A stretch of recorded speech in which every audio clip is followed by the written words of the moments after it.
This is the new Land Cruiser 300. It's the latest version of Toyota's legendary 4x4, and it's an alternative to the Land Rover Defender and Mercedes G-Class. And in this video, I'm going to tell you everything you need to know about it.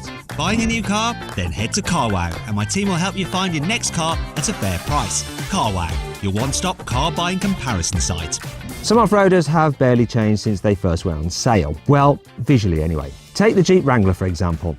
Sure, the new car is bigger than ever, but you can still instantly recognise it as a Jeep. The same goes for the Mercedes G-Class. Yes, it's a bit bigger now and has independent front suspension instead of an old-fashioned beam axle, but it still looks really similar to the original G-Wagon. Other off-roaders have been given a modern overhaul, like the new Land Rover Defender. You'd never mistake this for an old-school Land Rover, but it still has a similar character. The same goes for the Suzuki Jimny and the new Ford Bronco, but the Toyota Land Cruiser is a bit different because it hasn't had one identifiable look through the years. So Toyota could have been really brave with the new car's design, but it wasn't. It looks really similar to the old model. It's just as boxy and has similar square headlights. The new car does have an even taller grille though, and there's a new piece of black trim that runs from one headlight to the other. Wow.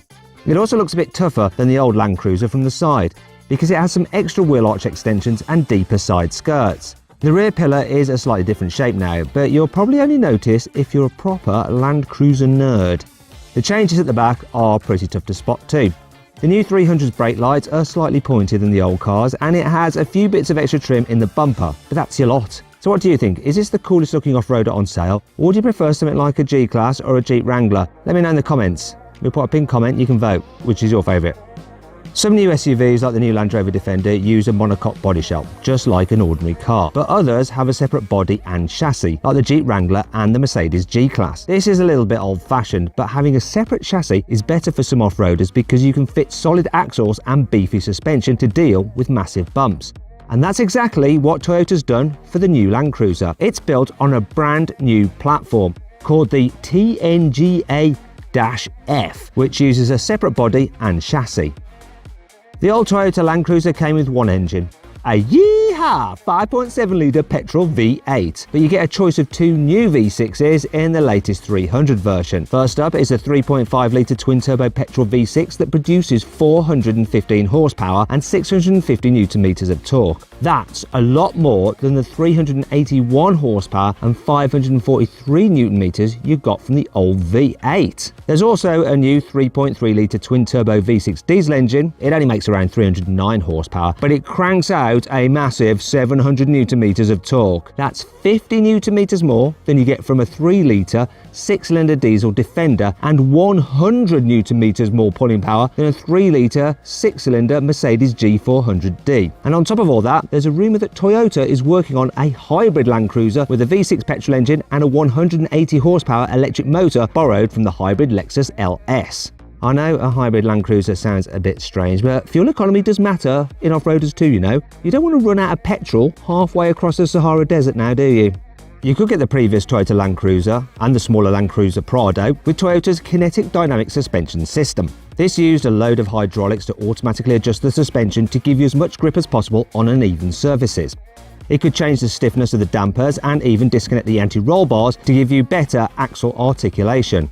The new Land Cruiser uses a similar system, but it's controlled by electronics instead of hydraulics, which helps it react faster to changing conditions. Toyota says this is the first time an electronic system like this has been fitted to an SUV.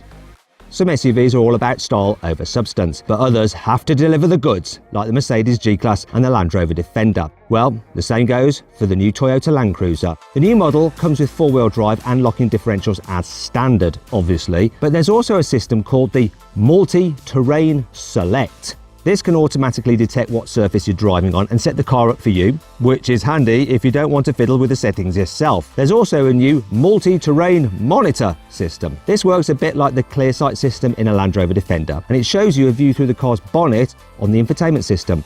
It's supposed to stop you hitting boulders on a muddy trail, but should help you avoid tall curbs when you're parallel parking in the city too. If you want to check out my in-depth review of the new Land Rover Defender, click on the pop-out banner appearing in the top right-hand corner of the screen now.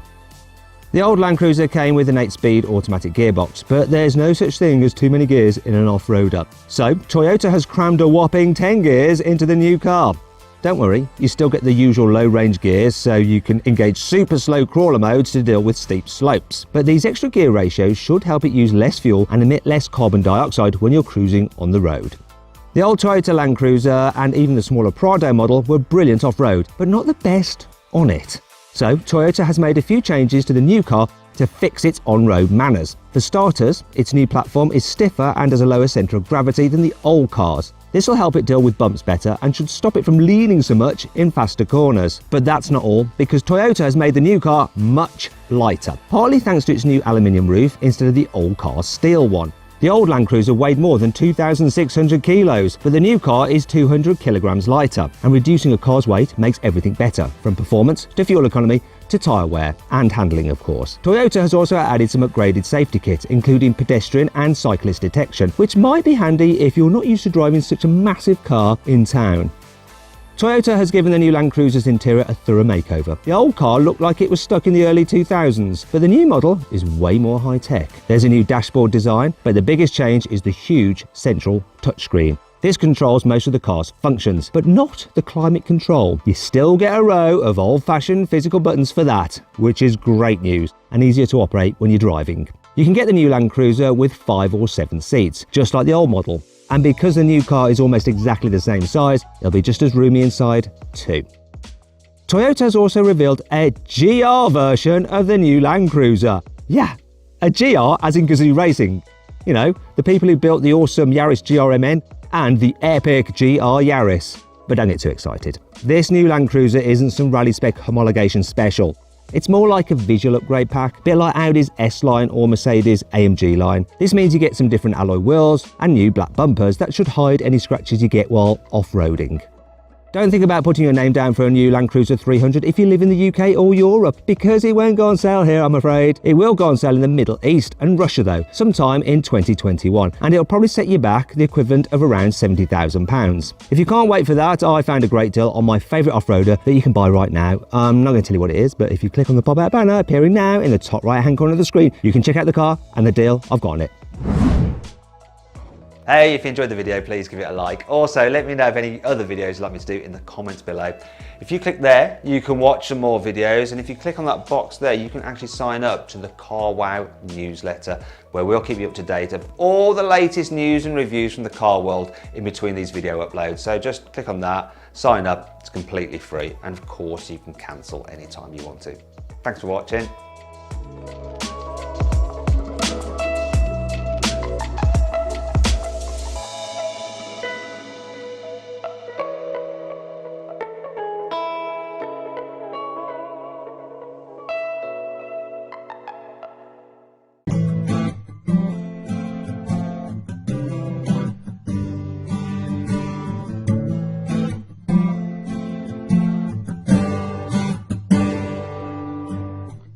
Though at the first sight I never believed. When I saw you for the first time, I changed my mind. Your eyes and your smile are a fantasy. I need